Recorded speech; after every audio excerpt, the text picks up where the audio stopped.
most of the scientific community seems to agree that the contaminants in the water shouldn't have any observable harmful effect on humans or animals, that it's been diluted enough. And the one harmful contaminant left is tritium, which shouldn't pose any threat to human beings or even to the fish in the sea.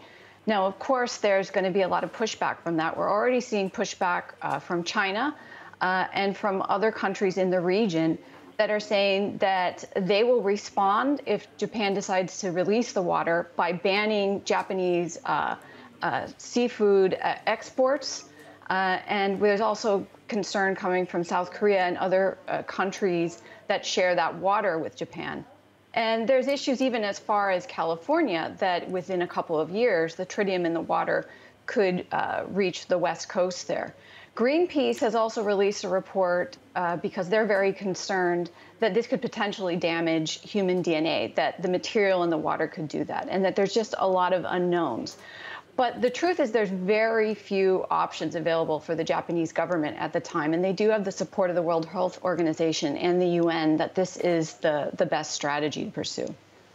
I was going to ask what the alternatives were. You've just answered it. So where does the government go from here in terms of trying to convince those who are concerned that this is safe?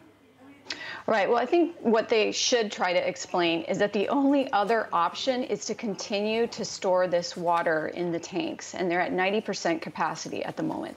And if there's any kind of leak or accident with the tanks, which is likely, that would be much, much more harmful to people than releasing this diluted water into the ocean.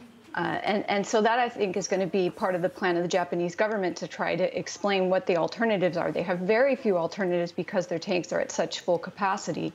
And the other thing is that much of the scientific community does agree that this shouldn't have any observable impact on the health of humans. But the fishing community is pushing back because in Japan, the fishing community have been badly affected.